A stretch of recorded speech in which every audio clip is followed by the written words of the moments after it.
L'alimentazione e il diabete sono legati con una corda a doppio filo. Gli esperti, supportati da numerosi studi, sono pronti a giurare che la patologia può avere esiti ben diversi a seconda di quali alimenti vengono consumati dal paziente. La dietista Martina Pusceddu, costretta a laurearsi a Genova poiché in Sardegna non esiste un corso di studi di questo tipo, ha affrontato l'argomento con il giornale online Cagliari Casteddu. A suo avviso il segreto per convivere serenamente con il diabete consiste nel cercare di appagare il palato evitando al tempo stesso problemi legati all'insulina. Ovviamente tra il dire e il fare c'è sempre di mezzo il mare. Così, non è semplicissimo trovare il giusto compromesso tra gusto e salute. La raccomandazione principale della Pusceddu si è rivolta a pane, pasta e olio d'oliva.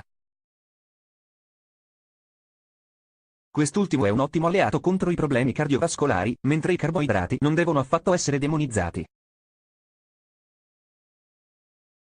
Non demonizzare i carboidrati. I carboidrati devono rappresentare sempre il 60% del fabbisogno calorico quotidiano.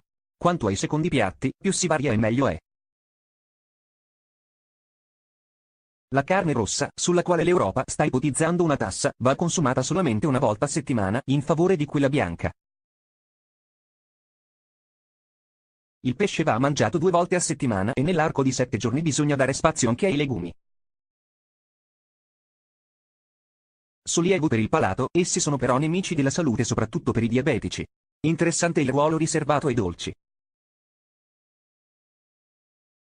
Ecco perché vanno limitati. Colpa dei grassi saturi e degli zuccheri. Va notato tuttavia che i dolci non devono essere eliminati del tutto, è sufficiente mangiarne in quantità ridotte non più di 2 volte a settimana. L'educazione alimentare resta qualcosa di importantissimo in tutte le regioni italiane, tanto per i pazienti affetti da diabete che per quelli che vogliono semplicemente condurre uno stile di vita sano. Influenza più pericolosa per i diabetici. L'influenza può diventare molto rischiosa per i pazienti affetti da diabete,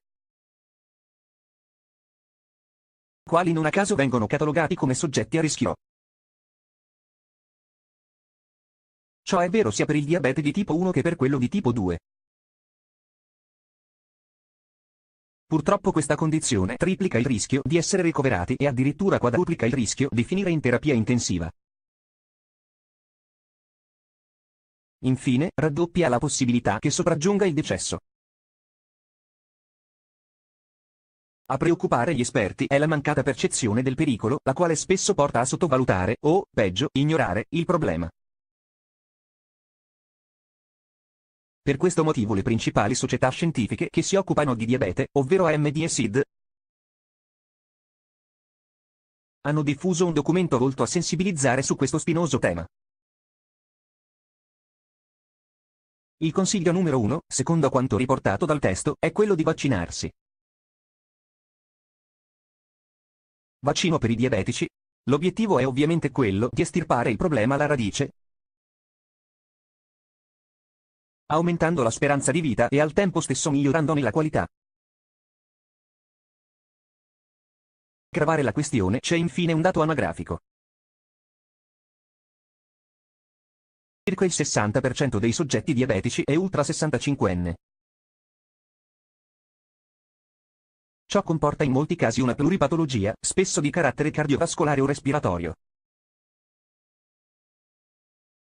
Ciò significa che l'influenza può comportare difficoltà respiratorie più gravi, fino ad arrivare a scompensi cardiovascolari, infarti e rischi di morte prematura. Mai come in questo caso, quindi, è necessario agire con responsabilità e avvalersi del detto prevenire è meglio che curare.